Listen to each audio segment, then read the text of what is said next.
Salam dan selamat jumpa kembali dalam kasih dan anugerah dari Tuhan kita Yesus Kristus.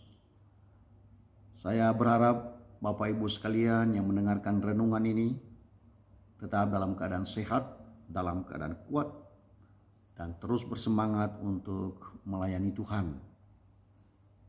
Untuk bagian yang ketiga, setelah kita belajar 2 hari berturut-turut kemarin, yang pertama kita belajar tentang pikiran sebagai orang yang diciptakan menurut gambar dan rupa Allah. Dan yang kedua adalah moral sebagai bagian dari apa yang dimiliki oleh sebagai seorang yang dicipta menurut gambar dan rupa Allah. Dan hari ini kita akan belajar tentang kerohanian sebagai implikasi dari manusia itu dicipta serupa dan segambar dengan Tuhan Allah. Saya bacakan untuk kita sekalian Kejadian pasalnya yang pertama, ayatnya yang ke-26 sampai 27. Beginilah bunyi firman Tuhan.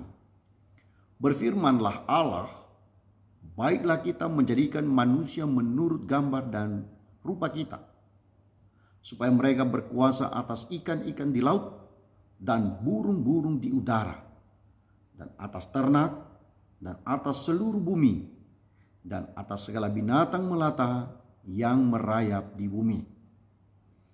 Maka Allah menciptakan manusia itu menurut gambarnya.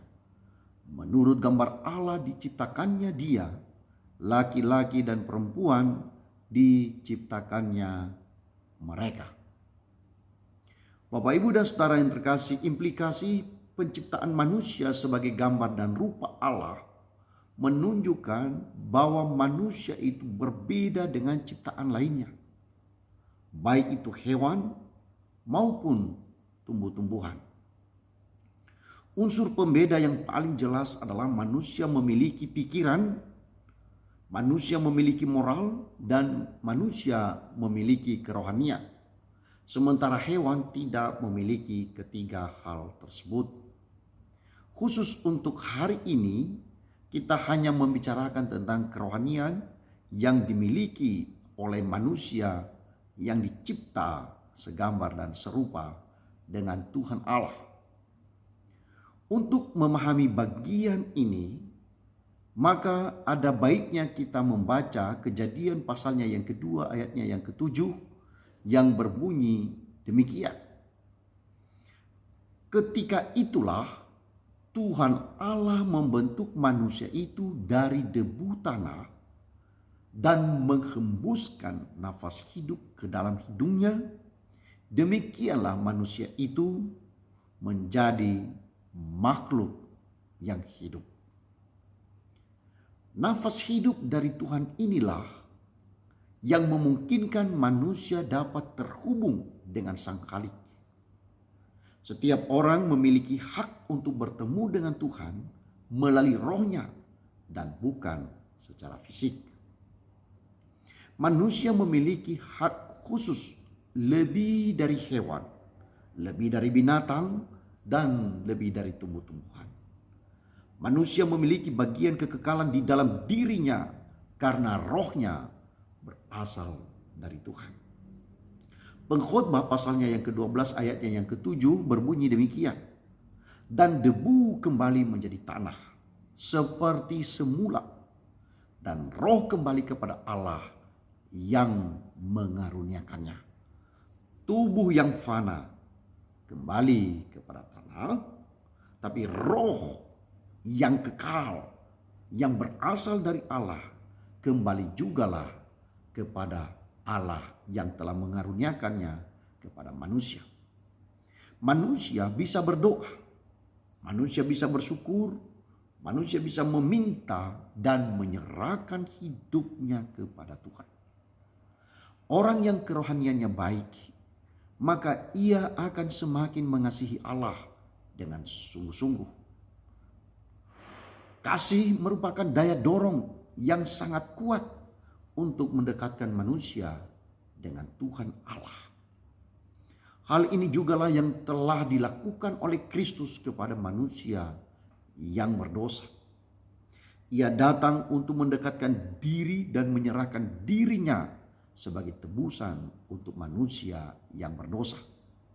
Semua itu karena kasih-Nya yang besar bagi kita. Orang yang mengasihi Tuhan, maka pastilah dia selalu rindu dekat dengan Tuhan. Kerohanian seseorang memang tidak dapat diukur.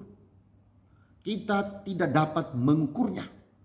Karena kita juga tidak punya alat ukur untuk itu. Karena apa? Karena sifatnya pribadi. Dan itu adalah relasinya dengan Tuhan. Tapi kita dapat melihat indikator yang menjadi penanda bahwa seseorang itu memiliki kerohanian yang baik.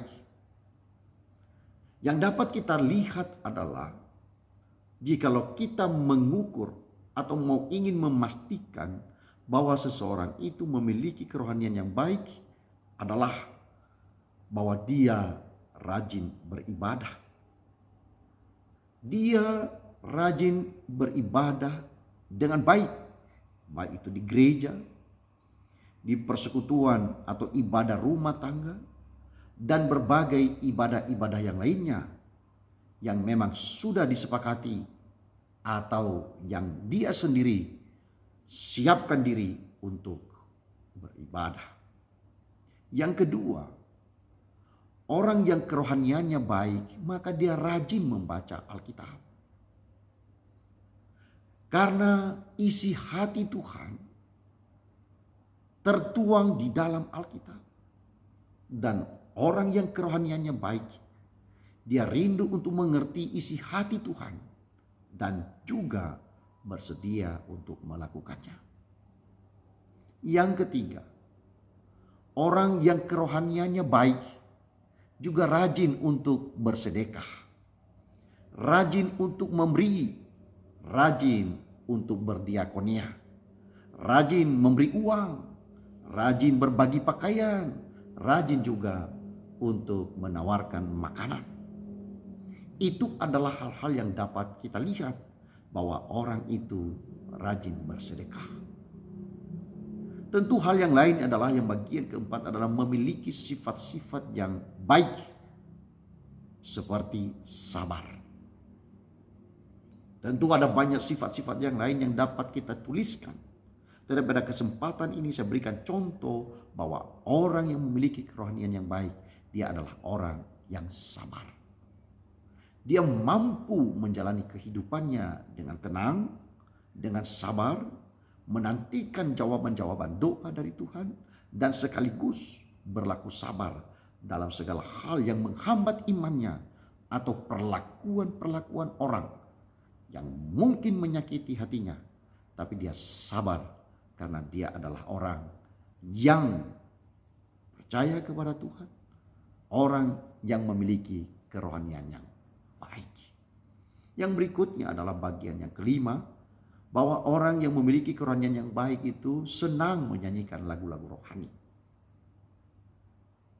Dia meluangkan waktunya untuk belajar memuji Tuhan, memberikan waktunya, bahkan mempersembahkan talentanya untuk menyanyi lagu-lagu terbaik untuk memuji, memuliakan, dan mengagungkan nama Tuhan.